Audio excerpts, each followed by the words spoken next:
Nous sommes ici en Irak, un pays qui a beaucoup souffert de la guerre. Dans un lointain passé, plusieurs grandes civilisations ont fleuri dans cette région du Proche-Orient. L'une d'entre elles, Babylone, est entrée dans la légende pour sa richesse et sa splendeur.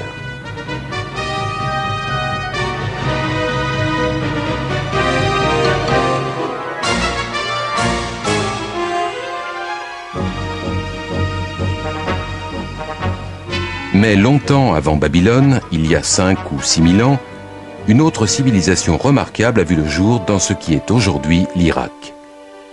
Les Sumériens possédaient une culture exceptionnellement avancée. La liste de ce qu'ils ont créé ou inventé n'a rien à envier à nos sociétés modernes. Ils ont mis en place le premier système politique à 2 assemblées, le premier système scolaire, et l'on pourrait citer des tas d'autres choses. Il faut donc se demander où ont-ils pris toutes ces idées. Je pense qu'il faut se tourner vers les anciens Sumériens eux-mêmes et écouter attentivement ce qu'ils ont à nous dire et qu'ils ont répété à maintes reprises. À savoir que leur civilisation leur avait été enseignée par des êtres descendus sur terre depuis le ciel. Ils les appelaient Anunnaki.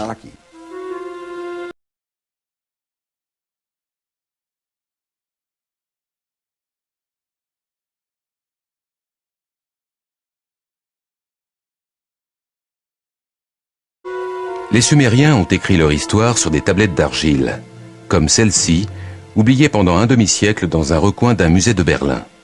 Peu de personnes ont réussi à déchiffrer cette langue ancienne. Zecharia Sitchin est l'une d'entre elles. Les écrits et les éléments picturaux qu'ont laissés les Sumériens derrière eux, et qui datent de 6000 ans, parlent de gens venus d'une autre planète,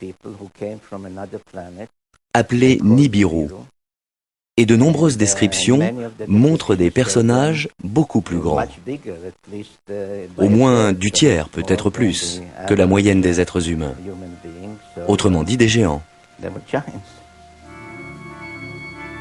Ce cylindre sceau sumérien, provenant d'un musée de Berlin, est étonnant à plus d'un titre. Il décrit notre système solaire avec le Soleil au centre et les planètes disposées autour. Une réalité que la science européenne ne découvrira qu'il y a environ 300 ans. Il montre également Pluton que nous n'avons découvert qu'en 1930. Mais il indique aussi une autre planète que les Sumériens nommaient Nibiru et de laquelle étaient venus d'après eux ces géants célestes qu'ils appelaient Anunnaki.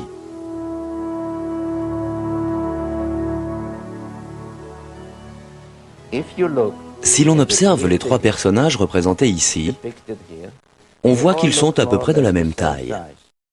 Mais si l'on garde à l'esprit le fait que cette divinité est représentée assise et que l'on extrapole sa taille à partir de la distance comprise entre son genou et sa hanche, on réalise qu'il doit mesurer environ 3 mètres, un géant.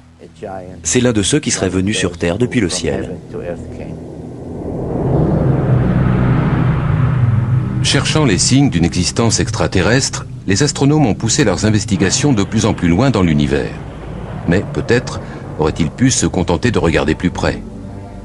C'est dans notre propre système solaire qu'un mystérieux objet a récemment été détecté à proximité de l'endroit où les Sumériens avaient situé leur fameuse planète Nibiru, fief des Anunnaki.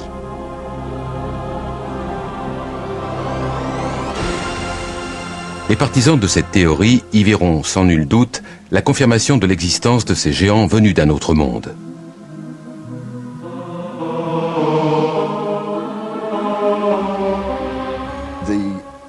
En gros, l'ancien texte sumérien nous dit qu'il y a plus de 400 000 ans, ces Anunnaki sont venus de l'espace et ont atterri sur notre Terre, dans la vallée du Tigre et de l'Euphrate.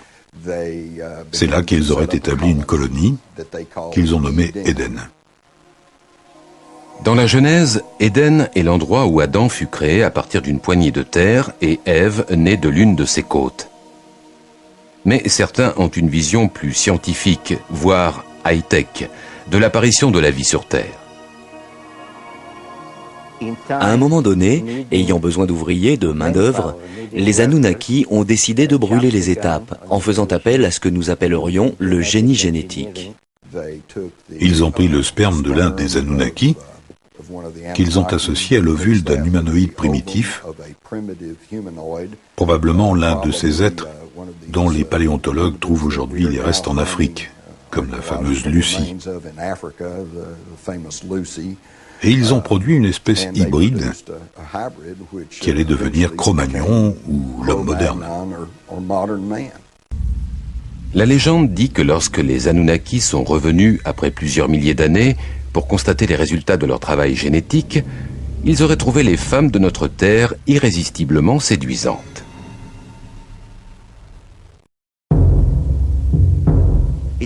Tout cela est dans la Bible. On peut lire dans la Genèse que les fils de Dieu vinrent trouver des filles d'hommes dont ils eurent des enfants qui seront des héros. Ces titans se révéleront si destructeurs que les Anunnaki qui les avaient engendrés décideront de les tuer. Le livre apocryphe de Baruch précise même le nombre de géants qui auraient été supprimés. Le livre de Baruch précise: alors Dieu fit le déluge. Il détruisit toute vie sur terre, y compris les milliers de géants qui l'habitaient.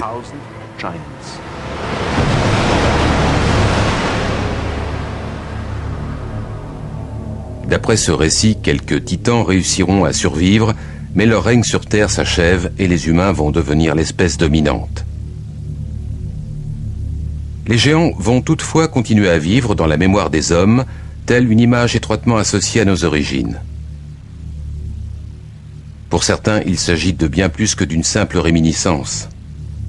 Un certain nombre de personnes continuent à décrire des rencontres avec des êtres géants qui seraient descendus d'un engin étrange.